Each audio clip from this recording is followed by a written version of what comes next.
Okay, so I finally, as you seen that video there, I finally, well, I got a bunch of containers and stuff, and I haven't put anything inside of them. That I put up that video before.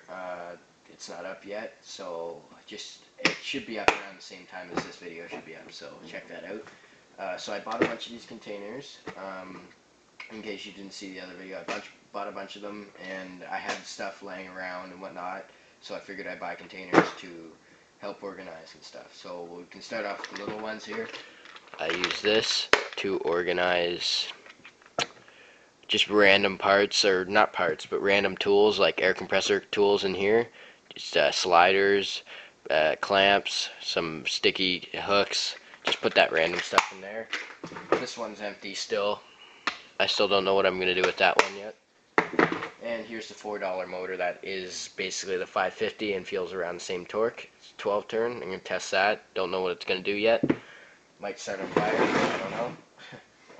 So here we have shock parts all inside here. See, we have a Traxxas big bore in there. We have tiny mini spacers here. We have big spacers, 1/10 scale shock spacers, 1/10 scale shock spacers in here too, and mini shock pistons right in here. And then these are 1/10 scale pistons, and then these are 1/10 scale pistons also.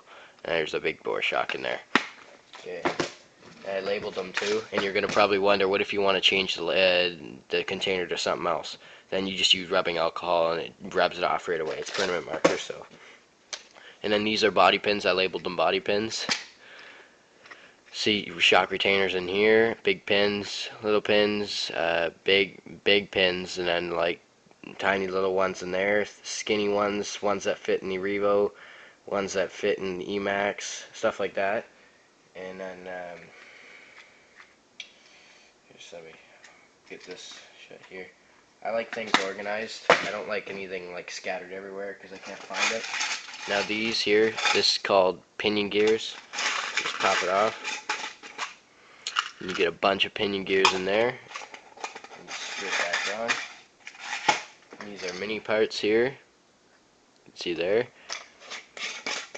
Bunch of the mini T parts in there. That's the only mini I have right now. So HPI parts in here for the HPI Sprint 2 Flux. There. Again, guys, all this came out to 30 bucks. All these containers and whatnot. I say that's a pretty good deal. These are all spur gears for everything. And then this here, I use this container for receivers and whatnot. See how there's crystals, crystal cases. Here, one sec. Crystal cases in here, crystal cases in here, and then crystal rubber bushings. Crystals, set of crystals, and a set of crystals again. And then another set of crystals along again. These are all set in separate containers. These are miscellaneous crystals. I can't find any other ones. Receiver, receiver, receiver, and then another receiver here. These all work perfectly fine too. And that'll get more full soon. So now we can set this stuff aside, and I'll show you. I transferred everything from here. So I had this before. I used this for my field kit. Basically the same thing as that, but that one has more storage in it. So I transferred everything from this into this. So now I'll show you. Okay, so first of all, you come up here, and then here I can take off my camera for this. Okay, so you open up the top piece here, a glow igniter, 2 Sharpie markers, shock oil, emergency shock oil, some Loctite just in case your screws come loose, some it's like a really high viscosity or low viscosity, or whatever you want to call it, liquid for lube and whatnot. Here's just a flashlight, nothing else really in here yet. It's such a big toolbox that I haven't found anything to go in there yet. Okay, so you come along here now, you have your empty containers. This has got spare body pins in it. I won't open that. A tool here, open container, some steel. I'm not sure what it is actually, but it bends around and stuff. X-Acto knife, screwdrivers, a soldering iron. I got a soldering iron in there. It's growing rust on it for some odd reason. Scissors, and a pair of bendy pliers, and then we'll pull this off here. And this is cool how it's got this, and then a big space here, and also you get this here. I'm gonna have to shut this. Okay, so then you get the big empty space here. Shut that. And here's your little toolbox. You open this up here. Sorry guys, my hands are really greasy. They've been just working on a car.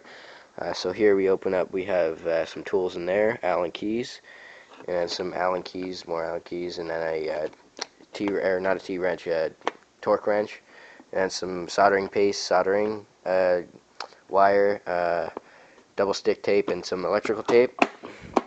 Then we open this up here. Then it's basically the exact same thing as this thing, but in a little version. See, everything's the exact same. Jackknife, zip ties, toothbrush, some heat shrink. And then the bottom here is a pull starter assembly, and then some empty bags. So yeah, this stuff all works really good. I got an extreme good price for it. So yeah, and then I'll just be repackaging this now. Just set it in there, and there's a bunch more room in there. Set this up here, and you just shut it. And you can also lock it too. It's got this nice handle on it. It works really good. I love this thing, and all the other containers I got with it. Everything here. I love organized stuff because then it can find stuff and know which one's which and whatnot. So anyway, I might do a video on testing this. I'm not sure yet. I don't know how it's going to turn out if I put this in a, say, Bandit or the Sprint 2 Flux, run a brush system, see how this motor turns out. I'm kind of curious to see what it does. It's a $4 motor. It seems like the exact same as the 550 12 turns. So I'm going to test that. Might do a video on it. Might start on fire. I don't know. So yeah, that's just basically the update on the new compartments. So feel free to check out the other videos and take it easy.